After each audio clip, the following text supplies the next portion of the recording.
Imagine abrir la Biblia al azar y no ver a Jesús en sus páginas. Sería como tener un mapa del tesoro y no darse cuenta de las pistas ocultas en cada detalle. Pero la verdad es que, desde el primer libro hasta el final, las Escrituras lo señalan sorprendentemente. Empáramos en un viaje rápido a través de las páginas del Antiguo Testamento y descubramos cómo cada historia, cada profecía y cada símbolo grita el nombre de Jesús, incluso donde menos lo esperamos. Al comienzo de todo, en Génesis, Dios hace una promesa que haría eco para milenios. Después de la caída del hombre, anuncia que un descendiente de la mujer aplastaría la cabeza de la serpiente, rompiendo el poder del pecado. Eve puede no imaginar que esta victoria tardaría 4000 años en cumplirse, pero la esperanza ya estaba plantada. Este es el primer vistazo de Jesús, el liberador prometido. En Éxodo, el pueblo de Israel gimió bajo la esclavitud en Egipto hasta que Dios, con 10 plagas devastadoras, obligó a Faraón a liberarlos. Pero la 10ª peste fue diferente, la muerte de los primogénitos. Para escapar, cada familia debe sacrificar un cordero perfecto y marcar sus puertas con su sangre. Esa noche, el ángel de la muerte pasó por las casas protegidas. No es de extrañar que Jesús sea llamado Cordero Pascual, su sangre nos entrega de la condena que merecíamos. Levítico nos muestra el arca del pacto, donde se mantuvieron las tablas de la ley, cubiertas por el propiciatorio, un trono dorado con querubines, símbolo de la misericordia de Dios que cubrió la implacable santidad de la ley. Hoy no necesitamos buscar un arca perdida en una película de aventura. Jesús es nuestro propiciatorio vivo, que interforma entre nosotros y el juicio que requiere la ley. En número, el pueblo de Israel, a pesar de las medidas divinas, murmuró contra Dios. En respuesta, las serpientes venenosas los atacaron. Pero Dios, en su gracia, le ordenó a Moisés que levantara una serpiente de bronce en un poste, a quien mirarla viviría. Jesús usó esta imagen para explicar su misión, así como la serpiente de bronce, fue criado en la cruz para que todos los que creen en él sean salvados de la muerte eterna. Deuteronomio trae una profecía de Moisés, un profeta como él, que solo hablaría lo que Dios ordenaba que vendría a Israel. Este profeta es Jesús, la muy cálida palabra de Dios, que no solo transmitió el mensaje sino que se convirtió en el mensaje. En Josué, poco después de ingresar a la tierra prometida, los israelitas se encuentran con Jericó, y aquí es donde Jesús se revela a sí mismo.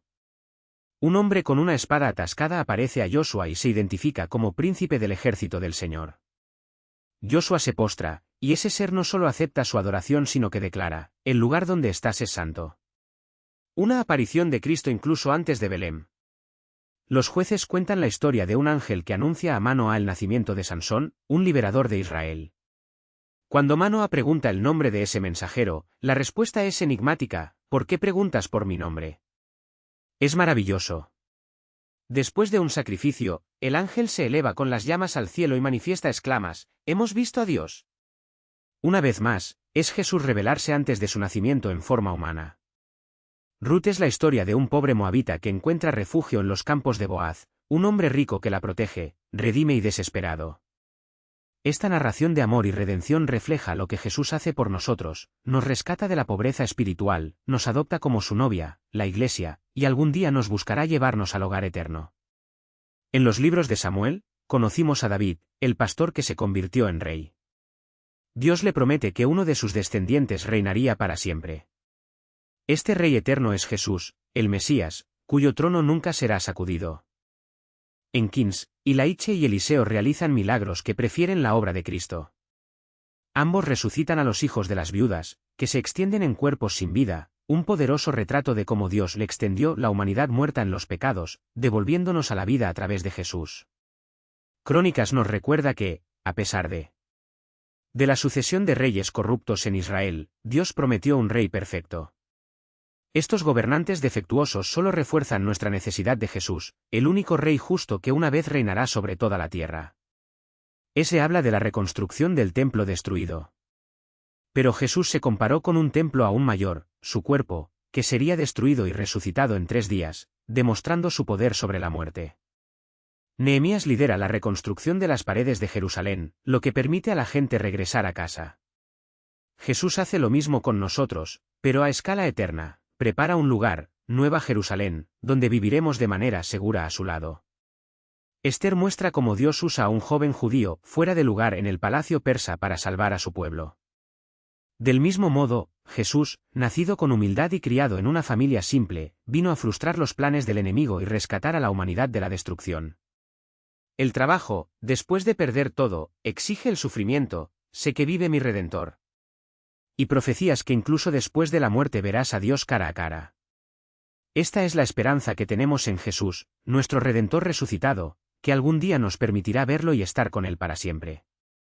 Incluso los salmos, llenos de lamentos y alabanza, apuntan al viernes en el que Jesús fue crucificado. Cada página de las Escrituras, incluso la más antigua, susurro, o grito, su nombre. Solo abre los ojos para ver. Cientos de años antes de que naciera Jesús, el Salmo 22 ya describió la crucifixión con precisión espeluznante, detalles como manos y pies perforados, huesos desplazados, ropa dividida por lote, todo en el momento en que este método de ejecución ni siquiera existía. Y fue precisamente de este salmo que Jesús citó sus últimas palabras agonizantes: Dios mío, ¿por qué me abandonaste? No por casualidad, sino para declarar: aquí está la profecía aquí. Yo soy quien habló las Escrituras. En Proverbios, el poder soberano de Dios se retrata en colores brillantes, domina los vientos, suspende las nubes, establece los límites de la tierra. Pero luego, en medio de este retrato de majestad absoluto, surge una pregunta como una espada: ¿cuál es tu nombre y cómo se llama tu hijo? Si lo sabes. Prov 30, 4. Una pregunta que en ese momento sonaba como un rompecabezas. Hasta que Jesús llegó y declaramos: yo y el Padre somos uno. Juan 10 y 30. El Hijo que negó que lo haya, y su nombre es la respuesta que la humanidad había sido buscada durante siglos. Eclesiastés pinta una imagen sombría: la vida es un vapor, el trabajo es vanidad, la riqueza se pierde, la muerte se logra todo. Todo es vanidad, repite el sabio, como un martillo que golpea su alma. Y eso es correcto, sin Cristo. Pero Jesús vino a revertir esta oración: llegué a tener vida y la tengo en abundancia. Juan 10 y 10. Mientras que el mundo corre después de los pozos secos, ofrece aguas vivas que gorge a la vida eterna. La elección es nuestra: continuar en la inutilidad o bebida de la fuente Neverdrais. Y luego hay Canto de Salomón, un poema de amor tan intenso que parece escrito para ser leído a la luz de las velas. Un poderoso rey, enamorado de una humilde joven que canta: ponme como un sello sobre tu corazón, como un sello sobre tu brazo, porque el amor es fuerte como la muerte. Ct 8, 6. Pero esto no es solo una novela terrenal.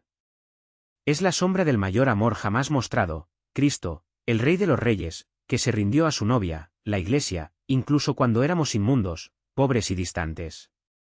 No nos amaba por mérito, sino por elección. Y su amor era tan fuerte que ganó hasta la muerte. Isaías 53 es el retrato más claro del Mesías que jamás haya existido: fue atravesado por nuestras transgresiones, terreno por nuestras iniquidades, el castigo que nos trae la paz fue sobre él, y por sus pasos fuimos curados. ¿Quién más en la historia se ajusta a esta descripción pero a Jesús? Los judíos de Isaías no entendieron cómo podría un sirviente sufrido ser el liberador de Israel. Pero la cruz reveló el plan: la salvación no saldría a través de la espada, sino por sacrificio. No por la fuerza, pero por el amor que se dona. Jeremías profetizó que algún día Dios criaría a un rey justo, descendiente de David, cuyo nombre sería el Señor, nuestra justicia. Jer 23, 6. Jesús no solo nació del linaje de David, sino que encarnó esta justicia que nunca podríamos lograr. Y un día volverá, no como el humilde carpintero de Nazaret, sino como el rey que gobernará a las naciones con un cetro de justicia. El mismo profeta que lloró sobre Jerusalén destruido vio siglos más tarde Jesús llorar por la misma ciudad, no por piedra o templo, sino por almas endurecidas. Jerusalén, Jerusalén, ¿cuántas veces quería reunir a tus hijos, como el pollo reúne a tus polluelos? Mt 11 y 37. El mismo lamento resuena hoy: ¿cuántos todavía rechazan el que vino a salvar? Ezequiel anunció una promesa imposible: Dios intercambiaría corazones del corazón por los corazones de la carne, colocando su propio espíritu dentro del hombre. Ec 36, 26. ¿Cómo? A través de Jesús. En la cruz, el velo del templo se rasgó, no solo el lino, sino lo que separó a Dios del hombre. Ahora, por fe en él, no recibimos una religión, sino un nuevo corazón, pulsando con la vida del Espíritu. Daniel, el libro que deja a los escépticos sin palabras. Con una precisión matemática, no solo predice la llegada del Mesías, sino el día exacto en que entraría en Jerusalén como rey. Dan 9 y 25. Ningún otro libro religioso se atreve a profecías tan específicas, y ninguna se ha cumplido con tal precisión.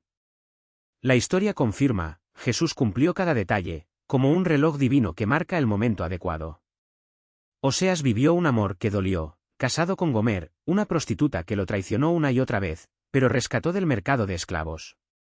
Ve, ama a tu esposa de nuevo, dijo Dios. 3, 1.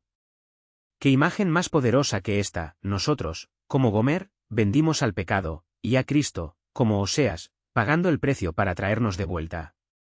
No por mérito, sino por un amor que no se rinde.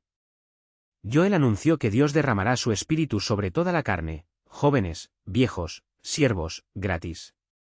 JL 2 y 28. Y el día de Pentecostés, Peter se levantó y declaró, esto es lo que dijo el profeta Joel. Hechos 2 y 16. El espíritu que una vez vivía solo en templos y profetas ahora vivía en la gente común, todo porque Jesús cumplió su misión, recibirás poder mientras desciende sobre ti el Espíritu Santo. Hechos 1, 8. Amos habló de restauración, Dios traería de vuelta a los cautivos, reconstruiría las ruinas. Pero la mayor restauración no era tierra, eran almas. Jesús no solo vino a Israel, vino a todos los cautivos del pecado. Sí, entonces, el Hijo te libera, realmente serás libre. Juan 8 y 36. Obadías, el menor de los profetas, anunció que la salvación vendría de Sión. Y ahí es exactamente donde Jesús se fue para traer redención al mundo. Un detalle que muchos ignoran pero gritan, Dios cumple su palabra a los detalles más pequeños. Jonás, el reacio profeta, pasó 3 días en el útero de un pez, y Jesús usó esta historia para predicar su propia muerte y resurrección, así como Jonas fue 3 días y 3 noches en el vientre del gran pez, también lo será el Hijo del Hombre en el corazón de la tierra. Mt 12 y 40. Jonas predicó, Nínive se arrepintió, y Dios salvó la ciudad. Jesús predicó, murió, rose, y hoy ofrece el mismo perdón a quien se vuelve hacia él. ¿La diferencia? El juicio que Jonas pospuso, Jesús absorbió en la cruz. Maíque reveló que el Salvador nacería en Belén, un pueblo tan pequeño que ni siquiera estaba en los mapas importantes. MQ 5, 2. Y allí, entre el olor a paja y las ovejas de las ovejas, Dios puso al Rey del universo en un pesebre. ¡Qué ironía divina! Los sabios del mundo buscaron un liberador en los palacios, pero él estaba donde menos esperaban, porque Dios elige lo que es una locura para confundir a los sabios. Nahum anunció el juicio de Nínive, la misma ciudad que se había arrepentido en la época de Jonas, pero que regresó a su rebelión. Entonces será con el mundo, hoy hay gracia, pero un día vendrá el juicio. Jesús vino primero como Salvador. ¿O regresará como juez? La pregunta es, cuando venga, ¿estarás entre los redimidos o entre los que lo rechazaron?